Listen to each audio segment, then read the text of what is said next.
Hello everyone, I am Shalini Singh and welcome to my channel. आज हम पढ़ेंगे क्लास 11th की होम साइंस का सेकंड चैप्टर का पार्ट सी। ठीक है, सेकंड चैप्टर का पार्ट ए और बी हम ऑलरेडी पढ़ चुके हैं। अगर आपने उन वीडियोस को नहीं देखा है तो उनको भी देख लीजिएगा।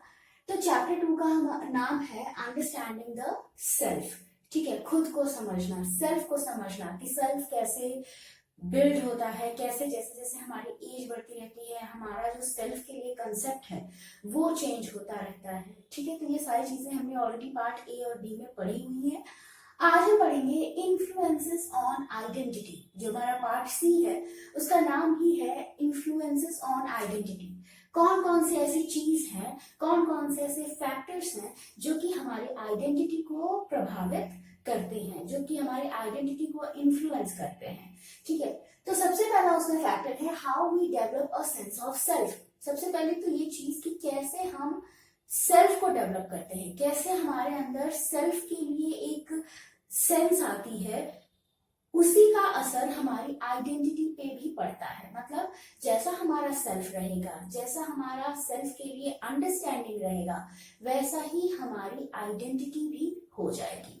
ठीक है, तो देखो कैसे हमारा सेल्फ डेवलप होता है एज के साथ साथ, जैसे हम बड़े होते जाते हैं वो चीज यहाँ पे बताई गई है। तो सबसे पहले जब कोई भी बच्चा पैदा होता है, धीरे धीरे वो 1 साल का होता है, 1.5 साल का होता है, तो पेरेंट्स उसको अलग अलग नाम से बुलाते हैं। ठीक है, तो बच्चा क्या करता है, बच्चा अपने नाम के हिसाब से अपने आप को पहचानने लगता है। जब भी उसका नाम लिया जाता है तो वो भले कुछ बोले या ना बोले लेकिन वो रिएक्ट करता है। ठीक है, तो इस तरह से बच्चे के अंदर वो जो सेल्फ के को जानने वाली चीज है ना, वो बचपन में ही आनी शुरू हो जाती है। जब बच्चा 1 साल का होने लगता है तब ठीक है, बच्चा अपने नाम के प्रति थोड़ा सा रिएक्ट करना शुरू कर देता है। उसके बाद है वो ये भी धीरे धीरे जैसे ही थोड़ा बड़ा होता है, चाइल्डहुड वाली एज आती है, वो धीरे धीरे ये भी रियलाइज करने लगता है कि उसके हर एक्शन का इन्वायरमेंट पे असर पड़ेगा। मतलब अगर कोई टॉय है उसको बच्चा छुएगा तो टॉय ही लेगा। मतलब वो जो भी करेगा उसका कोई ना कोई असर उसके इन्वायरमेंट पे, उसकी सराउंडिंग पे पड़ेगा। ठीक है, तो ये बच्चा भी रियलाइज करने लगता है जब बच्चा चाइल्डहुड वाली एज में आता है तब। ठीक है, थर्ड क्या है, parents encourage them to provide self statement और रीजंस। देखो पेरेंट्स, जैसे ये बच्चा बड़ा होता है ना तो पेरेंट्स बच्चे से रीजंस मांगने लगते हैं कि तुमने ये काम किया तो क्यों किया, क्या रीजन था इसके पीछे। बच्चे को पेरेंट्स इनकरेज करते हैं कि बच्चा अपने पॉइंट ऑफ व्यूज को भी रखे। इस तरह से क्या होता है, इस तरह से समझ में आता है कि बच्चा क्या सोच रहा है। ठीक है, बच्चा अगर कोई काम कर रहा है तो उसके पीछे उसकी सोच क्या है, उसका पॉइंट ऑफ व्यू क्या है। तो इस तरह से बच्चे की सेंस डेवलप करने में, बच्चे का पॉइंट ऑफ व्यू डेवलप करने में, बच्चे के अंदर सेल्फ वाली जो कंसेप्ट है उसको डेवलप करने में पेरेंट्स का भी हाथ होता है। पेरेंट्स बच्चे को लगातार इनकरेज करते रहते हैं, पेरेंट्स लगातार बच्चे से सेल्फ स्टेटमेंट मांगते हैं। ठीक है, तो इस तरह से बच्चा अपने पॉइंट ऑफ व्यू को रखना सीखता है। ठीक है, बच्चे को भी समझ में आता है कि अच्छा उसने ये काम किया है तो क्यों किया है, क्या रीजन है उसके पीछे। ठीक है, और अगर कोई अच्छी चीज वो करता है तो फिर उसको अच्छा फीडबैक भी मिलता है, पॉजिटिव फीडबैक मिलता है। और जब फीडबैक पॉजिटिव होता है तो बच्चे के अंदर थोड़ी सी पॉजिटिविटी आती है। वो जिस फील्ड में अच्छा काम कर रहा होता है वो और मन से उस काम को करने लगता है। ठीक है, और जब बच्चा कोई गलत काम करता है तो उसको नेगेटिव फीडबैक भी मिलता है। ठीक है, और उसे ये समझ में आता है कि अब उसे ये काम नहीं करना है। ठीक है, तो फोर्थ चीज यही बताई गई है कि people and objects help him to develop an idea about abilities. जो जो उसके पास लोग हैं आसपास, जो भी चीजें हैं उसके आसपास, उन चीजों और उन लोगों से भी बच्चा सीखता है कि उसकी एबिलिटी क्या है। ठीक है, बच्चा स्कूल जाता है, वहां पे टीचर से उसको फीडबैक मिलता है तो बच्चा सीखता है कि वो पढ़ने में कैसा है, बच्चे को अपनी एबिलिटी समझ में आने लगती है। ठीक है, तो जो भी चीजें होती हैं, उसके आसपास लोग होते हैं, उनके थ्रू भी बच्चे को उसकी एबिलिटी समझ में आती है। ठीक है, और लगातार उसको फीडबैक भी मिलता रहता है लोगों से। इससे भी बच्चे को समझ में आता है कि वो कैसा है और उसका अपने लिए एक सोच भी बनने लगती है। ठीक है, वो अपने बारे में सोचने लगता है। इस तरह से हमने देखा कि सेल्फ कोई ऐसी चीज नहीं है जिसके साथ हम पैदा होते हैं। सेल्फ को हम कंस्ट्रक्ट करते हैं, सेल्फ को हम बनाते हैं, हमारा सेल्फ लगातार बिल्ड होता रहता है, हमारा सेल्फ के लिए जो कॉन्सेप्ट होता है वो भी लगातार चेंज होता रहता है। ठीक है, कभी हम अपने बारे में कुछ और सोचते हैं, कभी कुछ और सोचते हैं। ठीक है, तो इस तरह से हमने ये देखा कि सेल्फ कैसे डेवलप होता है जैसे जैसे हम बड़े होते हैं तब। अब हम पढ़ेंगे why in each one of us has a unique identity। क्यों हम में से सबकी एक अपनी यूनिक आइडेंटिटी है, ऐसा क्या है? तो यहाँ पे रीजंस बताए गए हैं कि क्यों हम में से सबकी अलग अलग आइडेंटिटी है, यूनिक आइडेंटिटी है। देखो, यूनिक कॉम्बिनेशन ऑफ जीन्स, सबसे पहला तो ये कि हम सबका जो जीन्स का कॉम्बिनेशन है ना वो अलग अलग है। अगर हम आइडेंटिकल ट्विंस को छोड़ दें तो उनको छोड़कर बाकी सबकी जो जीन्स का कॉम्बिनेशन है वो अलग अलग है, जिसकी वजह से हमारी आइडेंटिटी अलग अलग है। ठीक है, डिफरेंट एक्सपीरियंसेस, देखो हम भले ही सेम जगह पे रह रहे हो, सेम फैमिली में रह रहे हो, भले ही आपके कोई भाई बहन हो, सबके एक्सपीरियंसेस अलग अलग होते हैं। लाइफ में सबको एक जैसे एक्सपीरियंसेस नहीं मिलते। ठीक है, एक जैसी सिचुएशन सबको फेस नहीं करनी पड़ती, तो इसी वजह से सबकी आइडेंटिटी भी अलग अलग तरीके से डेवलप होती है। फिर है even if we have similar experiences we respond to those in different ways. मान लो अगर कभी कुछ ऐसा हो जाए कि एक्सपीरियंसेस भी सेम हो, ठीक है, मान लो आप और आपकी बहन या भाई कोई भी हो, घर में दोनों को सेम इन्वायरमेंट मिल रहा है, सेम एक्सपीरियंसेस भी मान लो मिल रहे हैं, तभी भी जो आप रिस्पॉन्स करोगे उन सिचुएशंस में, उन एक्सपीरियंसेस के लिए, वो सेम नहीं होगा। ठीक है, हर व्यक्ति का रिस्पॉन्स करने का तरीका अलग अलग होता है। सेम सिचुएशन में दो अलग अलग लोग दो तरीके से, अलग अलग तरीके से रिस्पॉन्स करते हैं। तो इस तरह से हमने देखा कि हमारे अंदर कोई भी दो लोग जो होते हैं, अगर वो भले ही ट्विन्स ही क्यों ना हो, उनमें भी डिफरेंसेस होते हैं। ठीक है, तो इसी वजह से हर किसी की अपनी एक यूनिक आइडेंटिटी होती है। ठीक है, अब हम ये पढ़ेंगे कि वो फैक्टर्स कौन कौन से हैं जो हमारी आइडेंटिटी को इन्फ्लुएंस करते हैं। इसके बाद हमारा नेक्स्ट टॉपिक है the influences on the formation of identity. कौन कौन से ऐसे फैक्टर्स हैं जो हमारी आइडेंटिटी के फॉर्मेशन को प्रभावित करते हैं। ठीक है, तो सबसे पहला फैक्टर है बायोलॉजिकल एंड फिजिकल चेंजेस। तो ये जो चेंजेस होते हैं बच्चों की बॉडी में, ये एडोलसेंस वाले पीरियड में होते हैं। ठीक है, जब एडोलसेंस वाला पीरियड आने वाला होता है, ठीक है, आपको पता है चाइल्डहुड के बाद क्या आती है, प्यूबर्टी वाली एज आती है, फिर प्यूबर्टी के बाद क्या आता है, एडोलसेंस वाला पीरियड स्टार्ट हो जाता है। तो ये जो प्यूबर्टी वाला पीरियड होता है, इसी में जो बॉयज एंड गर्ल्स होते हैं उनके अंदर बहुत सारे फिजिकल चेंजेस आते हैं, बहुत सारे बायोलॉजिकल चेंजेस भी आते हैं, जिनका असर उनकी आइडेंटिटी के फॉर्मेशन पे पड़ता है। ठीक है, क्योंकि इस समय मूड स्विंग्स भी बहुत ज्यादा होते हैं बच्चों में। ठीक है, एडोलसेंस में तो जो बायोलॉजिकल चेंजेस होते हैं, फिजिकल चेंजेस होते हैं, उनको हम यहाँ पे पढ़ेंगे। तो सबसे पहले मैंने बताया ना, प्यूबर्टी आती है इस समय। प्यूबर्टी यानी कि सेक्सुअल मैच्योरिटी आती है लड़के लड़कियों में। ठीक है, तो लड़कियों में क्या आती है, मिनाकी वाली एज आती है जब लड़कियों के पीरियड स्टार्ट हो जाते हैं। उसके बाद लड़कों में है प्रोडक्शन ऑफ स्पर्मेटोजोआ। ठीक है, बट लड़कों में स्पर्म का प्रोडक्शन भी स्टार्ट हो जाता है इसी एज में। ठीक है, तो लड़कों के लिए ये एज तुम्हारी 12 to 14 आप मान सकते हो, और लड़कियों के लिए जो एज होती है वो 11 to 13 वाली एज को मिनाकी आती है बच्चों के, लड़कियों के अंदर सेक्सुअल मैच्योरिटी आती है। ठीक है, इसके बाद है एज ऑफ मैक्सिमम ग्रोथ। यही एक ऐसी एज होती है जहाँ पे बच्चों की ग्रोथ जो होती है वो मैक्सिमम होती है। ठीक है, इसके बाद इस एज के बाद, ठीक है, इस एज के बाद, एडोलसेंस के बाद बच्चों की जो हाइट होती है फिर बढ़ती नहीं है, तो मैक्सिमम ग्रोथ वाली एज है ये। वॉइस चेंजेस, लड़कों में जो उनकी आवाज होती है वो चेंज हो जाती है, थोड़ी सी आवाज में भारीपन आ जाता है। ग्रोथ ऑफ एक्सिलरी हेयर्स, जो एक्सिलरी हेयर्स होते हैं उनकी ग्रोथ भी इसी पीरियड में स्टार्ट हो जाती है। ठीक है, जैसे आर्मपिट के हेयर्स हो गए। उसके बाद है these changes vary from culture to culture and person to person. अब ये जो बायोलॉजिकल और फिजिकल चेंजेस है ना, इनकी कोई एक फिक्स्ड एज नहीं है, कोई ऐसा नहीं है कि इसी फिक्स्ड एज पे ही लड़के लड़कियों में ये सारे चेंजेस आएंगे। ये जो चेंजेस है ना, इनकी जो एज है वो वेरी कर सकती है। हो सकता है किसी बच्चे में ये चेंजेस जल्दी आ जाए, हो सकता है किसी बच्चे में ये चेंजेस देर से आए, ठीक है। तो पर्सन टू पर्सन भी ये चेंजेस वेरी करते हैं और कल्चर पे भी डिपेंड करता है। तो कल्चर टू कल्चर भी ये चेंजेस जो है वो वेरी करते हैं, ठीक है। हर बच्चों में एक ही टाइम पे ये सारे चेंजेस नहीं होते, ठीक है। उसके बाद सेकंड है सोशियो कल्चरल कॉन्टेक्स्ट। सोसाइटी का असर भी हमारी आइडेंटिटी के फॉर्मेशन पे पड़ता है। हमारा जो कल्चर होता है उसका असर भी हमारी आइडेंटिटी के फॉर्मेशन पे पड़ता है। यहाँ पे हम ट्रेडिशनल इंडियन सोसाइटी और अर्बन सोसाइटी को कंपेयर करेंगे और देखेंगे कि इन दोनों सोसाइटी का क्या असर पड़ता है बच्चों की आइडेंटिटी के फॉर्मेशन पे, ठीक है। तो सबसे पहले ट्रेडिशनल इंडियन सोसाइटी या रूरल सोसाइटी की बात करते हैं। देखो यहाँ पे लड़कियां जैसे ही एडोलसेंस वाले पीरियड में कदम रखती हैं उनके ऊपर तरह तरह के रिस्ट्रिक्शंस लगा दिए जाते हैं, ठीक है, कि यहाँ मत जाओ, वहां मत जाओ, ये मत करो, ठीक है। और लड़कों को फ्रीडम प्रोवाइड करा दी जाती है, ठीक है।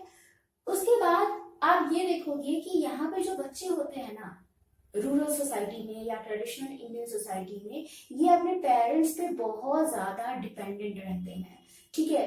ये अपने फैमिली ऑक्यूपेशन को ही फॉलो करते हैं, मतलब जो इनकी फैमिली में चला आ रहा होगा ऑक्यूपेशन उसी को ये बच्चे भी फॉलो करेंगे, ठीक है। यहाँ पे टेक्नोलॉजी उतनी ज्यादा एडवांस्ड नहीं होती, इसी वजह से बच्चों के पास बहुत सारे करियर ऑप्शन अवेलेबल नहीं होते, उनके पास लिमिटेड करियर ऑप्शंस होते हैं और ज्यादातर बच्चे अपनी फैमिली ऑक्यूपेशन को ही अपना लेते हैं, जिस वजह से बच्चों में और जो बाकी बड़े फैमिली मेंबर होते हैं उनमें कन्फ्लिक्ट के चांसेस बहुत कम हो जाते हैं। क्यों?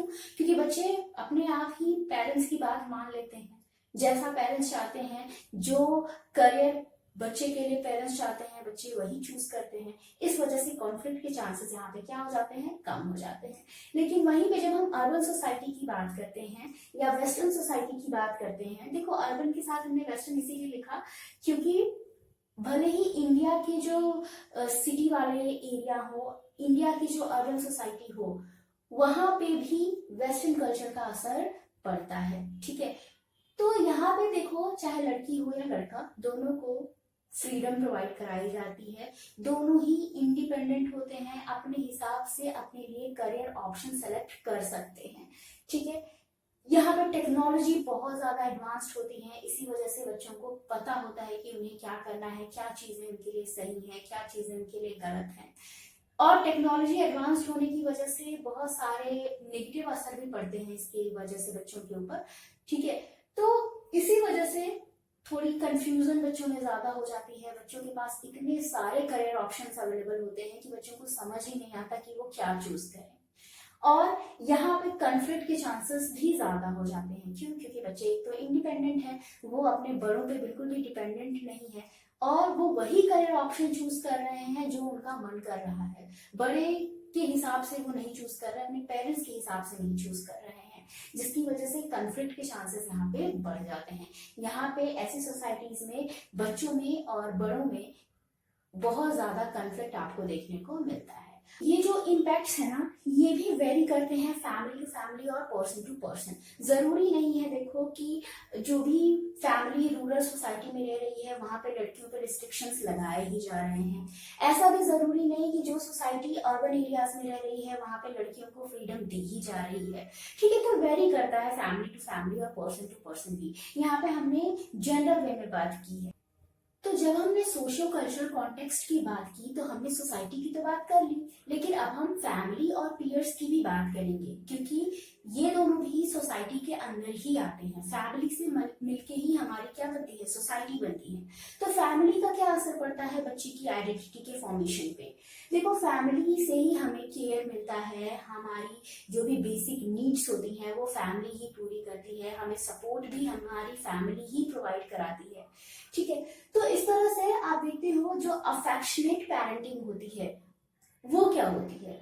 इसका मतलब ये है कि जो पेरेंट्स होते हैं बच्चे को प्यार करते हैं, बच्चे को केयर देते हैं, बच्चे को सपोर्टिव इन्वायरमेंट देते हैं, साथ ही साथ बच्चे के साथ डिसिप्लिन में भी रहते हैं। तो इसको बोलते हैं अफेक्शनेट पेरेंटिंग। तो जहां पे भी पेरेंटिंग अच्छी होगी वहां पे बच्चों की जो आइडेंटिटी है उसका फॉर्मेशन एक पॉजिटिव तरीके से होगा, बच्चों के अंदर नेगेटिविटी नहीं आएगी, ठीक है, उनको अपने आइडेंटिटी के लिए किसी भी तरह की कंफ्यूजन नहीं होगी। फिर है foster self reliance in children. Family की वजह से ही बच्चे अपने बारे में जानते हैं, उनको सेल्फ के बारे में रियलाइज होता है कि वे कौन है, उनका रोल क्या है, उनकी एबिलिटी क्या है। ठीक है, उसके बाद है इंडिविजुअलिटी। बच्चा कैसे दूसरे बच्चों से अलग है, ये चीज भी फैमिली ही बच्चों को बताती है, बच्चे के पेरेंट्स ही बच्चों को बताते हैं। फिर फैमिली ही हमें बताती है कि हमें कैसे दूसरों के बारे में भी सोचना चाहिए।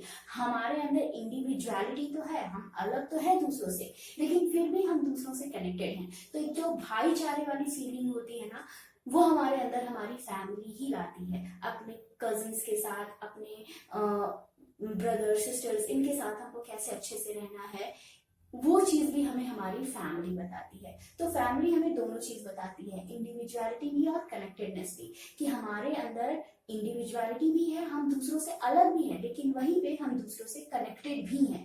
दूसरों से अलग की क्यों है? क्योंकि हमारे अंदर कुछ ऐसी चीजें हैं, कुछ ऐसे हमारी पर्सनैलिटी के एस्पेक्ट्स हैं जो कि दूसरों से अलग हैं। ठीक है, तो हमारी इंडिविजुअलिटी भी हमें हमारी फैमिली बताती है, साथ ही साथ हमारी फैमिली ये भी बताती है कि हम दूसरों से कनेक्टेड भी हैं, हमें दूसरों के सपोर्ट की जरूरत होती है, दूसरों को सपोर्ट देने की भी हमें जरूरत होती है। ठीक है, तो ये सारी चीजें हम फैमिली से सीखते हैं। उसके बाद आता है पीयर्स। पीयर्स समझ रहे हो ना, जो भी हमारा फ्रेंड सर्कल होता है, उसका असर भी हमारी आइडेंटिटी के फॉर्मेशन पे पड़ता है। अब ये जो हमारा फ्रेंड सर्कल होता है ना, ये हमें प्रभावित करता है नेगेटिव तरीके से भी और पॉजिटिव तरीके से भी। पॉजिटिवली कैसे ये हमें प्रभावित करता है? देखो, जब भी हमें सपोर्ट की जरूरत होती है, हमें कोई चीज, मान लो तुम पढ़ रहे हो, तुमको कोई क्वेश्चन समझ में नहीं आ रहा, तो तुम अपने फ्रेंड से पूछ सकते हो। तो एक सपोर्ट जो होता है वो तुम्हें तुम्हारे फ्रेंड्स प्रोवाइड कराते हैं। ठीक है, साथ ही साथ फ्रेंड्स का नेगेटिव असर क्या होता है? फ्रेंड्स के साथ रह के ही बच्चे स्मोकिंग सीखते हैं, जितनी भी गंदी आदतें हैं वो भी फ्रेंड्स ही सिखाते हैं। तो पीयर्स का दोनों असर होता है। ठीक है, नेगेटिव इफेक्ट्स भी होते हैं पीयर्स के, और पीयर्स हमें सपोर्ट भी देते हैं। हम चाहते हैं कि हमें हमारे पीयर्स क्या करें? एक्सेप्ट करें। ठीक है, हम जब भी अपने ग्रुप में जाए तो लोग हमें एक्सेप्ट करें। तो ये चीज भी हमें हमारे पीयर ग्रुप से ही मिलती है। ठीक है, हर किसी का एक ग्रुप होता है, हर बच्चे का एक अपना ग्रुप होता है। ठीक है, तो वो ग्रुप भी बच्चे की हेल्प करता है उसकी आइडेंटिटी के फॉर्मेशन में। अब बात करते हैं इमोशनल चेंजेस की। ठीक है, हमने बायोलॉजिकल एंड फिजिकल चेंजेस पढ़े, हमने सोशियो कल्चरल कॉन्टेक्स्ट में पढ़ा। अब हम पढ़ेंगे इमोशनल चेंजेस, कि इमोशनल चेंजेस का क्या असर पड़ता है बच्चों की आइडेंटिटी के फॉर्मेशन पे। देखो, बच्चे के अंदर बहुत सारे इमोशनल चेंजेस हो रहे होते हैं, खास करके जब हम एडोलसेंस वाले पीरियड की बात करें तो उस समय तो मूड स्विंग्स बहुत ज्यादा होते हैं। ठीक है, अब इस समय ऐसी, मतलब ये ऐसा पीरियड होता है जहां पे बच्चा अपने बारे में बहुत ज्यादा कभी पॉजिटिव सोचता है, कभी कभी वो अपने बारे में बहुत ज्यादा निगेटिविटी ला लेता है अपने दिमाग में। ठीक है, तो जब बच्चा अपनी बॉडी से, अपनी फिजिक से बहुत ज्यादा खुश होता है, ठीक है, तो उसके अंदर एक सेंस ऑफ प्राइड आता है। ठीक है, वो कंफर्टेबल फील करता है कि ठीक है, मेरी फिजिक अच्छी है, मेरे ग्रुप में एक अच्छा इमेज है। तो ये सब चीजें जब बच्चे के दिमाग में आती है, तब उसको एक पॉजिटिव सेल्फ स्टीम मिलती है। ठीक है, उसकी सेल्फ स्टीम कैसी हो जाती है? पॉजिटिव हो जाती है। ठीक है, उसी जगह पे जब बच्चा अपनी फिजिकल अपीयरेंस को लेके बहुत ज्यादा चिंतित रहता है, वो डिससेटिस्फाइड होता है अपनी फिजिकल अपीयरेंस से, तो बच्चे की जो सेल्फ स्टीम हो जाती है वो एकदम लो हो जाती है, उसके अंदर एकदम नेगेटिविटी आ जाती है। ठीक है, तो इमोशनल चेंजेस बच्चे के अंदर हो रहे होते हैं, बहुत ज्यादा मूड स्विंग्स मैंने बताया बच्चों के अंदर इस पीरियड में हो रहे होते हैं। तो इन सब का असर भी बच्चे की आइडेंटिटी पे पड़ता है। ठीक है, अगर पॉजिटिव सेल्फ स्टीम रहेगी तो बच्चे की आइडेंटिटी का फॉर्मेशन एक पॉजिटिव तरीके से होगा, बच्चा अपने बारे में अच्छा अच्छा सोचेगा, अच्छा अच्छा फील करेगा। लेकिन अगर नेगेटिव सेल्फ स्टीम आ गई, बच्चे की अगर सेल्फ स्टीम नेगेटिव हो गई, लो हो गई सेल्फ स्टीम, तो उस समय बच्चा अपने बारे में बहुत ज्यादा नेगेटिविटी फील करेगा और इसका असर उसकी आइडेंटिटी के फॉर्मेशन पे होगा। ठीक है। इसके बाद नेक्स्ट है कॉग्निटिव डेवलपमेंट। अगर हम एडोलसेंस वाले पीरियड की बात करें तो इस समय बच्चे की सोचने समझने की जो क्षमता होती है वो बहुत तेजी से डेवलप हो रही होती है। बच्चा अब डिफरेंस समझ पा रहा होता है रियल सेल्फ और आइडियल सेल्फ के बीच में। उसको पता होता है कि उसका रियल सेल्फ क्या है, वो सच में कैसा है, और उसको ये भी पता होता है कि उसकी सोसाइटी, उसकी फैमिली उससे क्या उम्मीद रख रही है। ठीक है। और इसी समय बच्चा अब्स्ट्रैक्ट टर्म में भी सोचना स्टार्ट कर देता है। बच्चा वो चीजें भी समझ पा रहा होता है जो चीजें वो देख नहीं पा रहा है। ठीक है। जैसे बच्चा अपना फ्यूचर अब प्लान कर सकता है, उसको पता होता है कि वो कौन सा सब्जेक्ट चुनेगा तो वो क्या बनेगा। ठीक है। तो बच्चा एक आगे की सोच रखने लगता है इस एज में। ठीक है। क्योंकि उसकी जो सोचने समझने की क्षमता है वो बहुत तेजी से डेवलप हो रही होती है यहाँ पे। तो इस तरह से ये जो कॉग्निटिव चेंजेस है ना, इनका असर भी बच्चे की आइडेंटिटी के फॉर्मेशन पे पड़ता है। तो बच्चे का जो कॉग्निशन है उसका डेवलपमेंट भी अच्छे से होना चाहिए। ठीक है। तो इस तरह से हमने देखा कि कौन कौन से ऐसे फैक्टर्स हैं, कौन कौन सी ऐसी चीजें हैं जो कि बच्चे की आइडेंटिटी के फॉर्मेशन को प्रभावित करती है। ठीक है। या ये कह सकते हो जो उसकी आइडेंटिटी को फॉर्म होने पे हेल्प करती है। तो यहाँ पे हमने चैप्टर 2 को कंप्लीट कर लिया। चैप्टर 2 के जितने भी पार्ट थे, पार्ट ए बी सी, तीनों को हमने पढ़ लिया। फिर भी अगर आपको कोई भी डाउट हो तो आप कमेंट सेक्शन में मुझसे पूछ सकते हो। वीडियो अच्छा लगा हो तो लाइक कर देना, शेयर कर देना और चैनल को सब्सक्राइब कर देना। Thank you for watching.